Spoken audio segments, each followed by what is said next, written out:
Hello दोस्तों, अगर आप भी शेयर मार्केट में नए हैं और शेयर मार्केट को समझना चाहते हैं मैं आपको समझाऊंगा कि शेयर मार्केट को कैसे समझे, वो भी आसान भाषा में। वीडियो शुरू करने से पहले दोस्तों हमारे channel great learning great success इस यूट्यूब चैनल को सब्सक्राइब करके रख लेना, बेल आइकन को हिट करके और ज़रूर सिलेक्ट कर लेना ताकि हमारे हर वीडियो का नोटिफिकेशन आपको मिलता रहे। चलिए दोस्तों वीडियो को स्टार्ट कर लेते हैं। दोस्तों शायद आपको पता ही होगा, वॉरेन बफेट जब 13 साल के थे तब वे कंपनीज की बैलेंस शीट पढ़ा करते थे।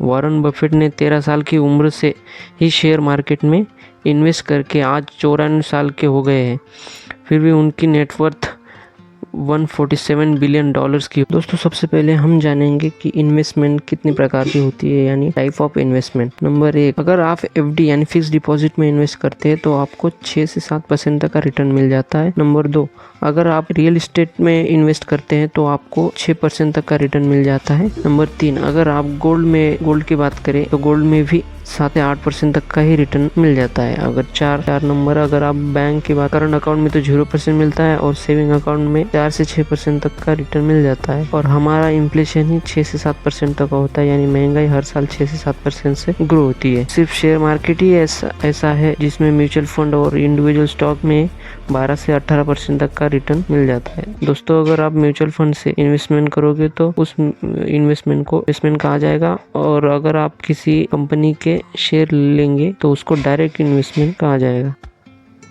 दोस्तों दूसरे पॉइंट में हम जानेंगे कि शेयर मार्केट में लोग आखिर पैसा क्यों नहीं कमा पाते।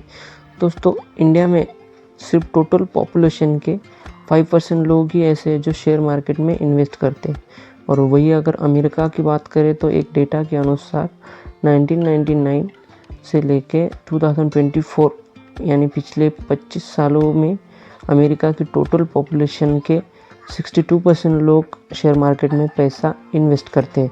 इसीलिए अमेरिका देश हमारे इतना आगे निकल गया है।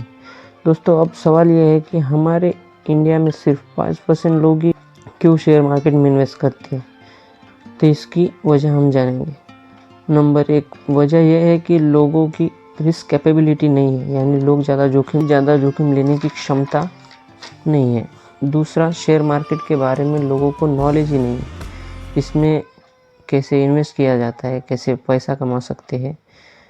तीसरा पॉइंट, स्कूल और कॉलेज में शेयर मार्केट के बारे में सिखाया ही नहीं जाता कि इसके ज़्यादातर कोर्सेज भी नहीं है। और चौथा पॉइंट, शेयर मार्केट में बहुत सारे स्कैम और फ्रॉड हुए हैं। एग्जाम्पल के लिए जान लेते, हर्षद मेहता स्कैम जो 1992 में हुआ था, केतन पारेख स्कैम जो 2001 में हुआ था, द सत्यम कंप्यूटर स्कैम जो 2009 में हुआ था। लेकिन बाकी दूसरे लोगों ने बहुत सारे पैसे शेयर मार्केट से कमाए हैं। एग्जाम्पल की जान लेते हैं कि वॉरेन बफेट जो अमेरिका के एक इन्वेस्टर है।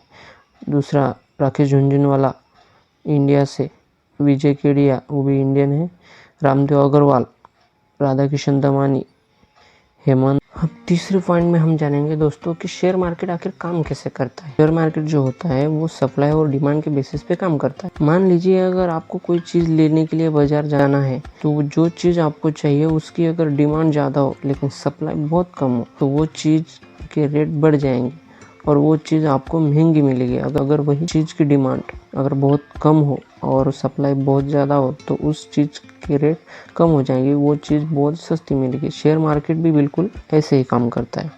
जिस तरह हमें कोई चीज़ लेने के लिए बाजार जाना पड़ता है, उसी तरह अगर कोई शेयर लेना हो तो हमें शेयर मार्केट के 2 इंडेक्स है वहाँ पर जाना पड़ता है। एक है NSE यानी नेशनल स्टॉक एक्सचेंज और दूसरा है BSE यानी बॉम्बे स्टॉक एक्सचेंज। ये 2 सबसे बड़े इंडेक्स, NSE यानी नेशनल स्टॉक एक्सचेंज जो 1992 में NSE की स्थापना हुई थी जो कि मुंबई में है, और दूसरा BSE बॉम्बे स्टॉक एक्सचेंज, इसकी स्थापना 1875 में हुई थी। BSE ये जो इंडेक्स है वो पूरी एशिया में सबसे पुराना एक्सचेंज है। सबसे पहले जान लेते हैं कि निफ्टी 50 आखिर होता क्या है। निफ्टी 50 यानी हमारे भारत देश की टॉप 50 कंपनियों को मिलाकर निफ्टी 50 को बनाया गया है। निफ्टी 50 को देखकर हम ये जान सकते हैं कि टॉप 50 कंपनी कैसे परफॉर्म कर रही है, यानी कंपनी अच्छा परफॉर्म कर रही है या नहीं। अब हम आगे जानेंगे कि निफ्टी 50 के PE यानी प्राइस टू अर्निंग रेशियो के बारे में। दोस्तों पी यानी प्राइस टू अर्निंग रेशियो का मतलब होता है कि कितना रुपया लगाऊंगा तो मुझे कितना रुपया मिलेगा। पी रेशियो निफ्टी 50 का भी होता है और किसी इंडिविजुअल कंपनी का भी होता है। एग्जाम्पल के लिए Reliance, TCS, Mahindra and Mahindra, Wipro, ETC। किसी भी कंपनी का पी रेशियो चेक करने से पहले मार्केट का पी चेक करना चाहिए। अगर निफ्टी 50 का पी 10 से 15 के बीच है तो इन्वेस्ट करने से ज़्यादा प्रॉफिट होगा।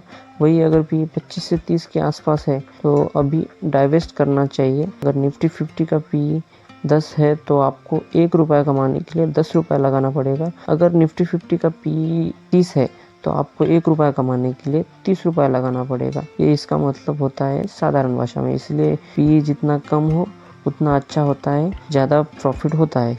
दोस्तों हम 5वें पॉइंट में जानेंगे कि आखिर शेयर होते क्या है। शेयर बेसिकली शेयर मार्केट में लिस्टेड कंपनी का हिस्सा होता है जिसे शेयर्स कहा जाता है। मान लेते हैं कि किसी भी बिजनेसमैन को उसकी XYZ कंपनी को ग्रो करने के लिए 10 करोड़ रुपए की ज़रूरत है। तो बिजनेसमैन उसकी XYZ कंपनी 1 करोड़ शेयर 10 रुपये पर शेयर के हिसाब से अपनी कंपनी के शेयर मार्केट में लिस्ट कर देता है। अब मान लो बहुत सारे लोगों ने उनके 1 करोड़ से 10 रुपए के हिसाब से खरीद लिए तो उस बिजनेसमैन को उसकी XYZ कंपनी को ग्रो करने के लिए पैसे मिल जाएंगे। इस एग्जांपल से समझते हैं, अगर हमने उसी XYZ कंपनी के शेयर 10 रुपये पर शेयर के हिसाब से 1000 शेयर खरीद लिए, यानी 1000 इंटू 10 रुपये इज इक्वल टू 10,000 रुपीज़। हमारा टोटल इन्वेस्टमेंट हुआ 10,000 रुपये। और मान लीजिए उसे XYZ कंपनी ने बहुत अच्छा बिजनेस करके प्रॉफिट कमा रही है तो उस XYZ कंपनी के शेयर्स 10 रुपये से बढ़कर 20 रुपये हो गए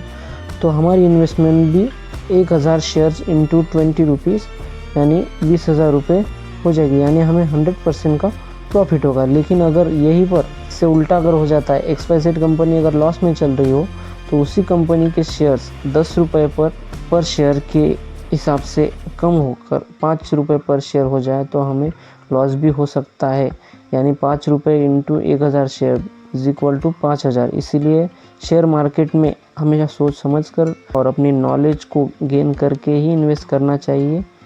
तो दोस्तों आशा करता हूँ कि आपको ये वीडियो बहुत ज़्यादा हेल्पफुल लगा होगा। शेयर मार्केट को समझने के लिए इस वीडियो में मैंने जितनी भी जानकारी दी है वो आपको अच्छी लगी होगी। तो हमारे ग्रेट लर्निंग ग्रेट सक्सेस इस यूट्यूब चैनल को सब्सक्राइब करके रख लेना, वीडियो को लाइक करें और साथ ही अपने फ्रेंड और फैमिली मेम्बर्स को ज़्यादा से ज़्यादा शेयर करें। मिलते हैं अगले वीडियो में।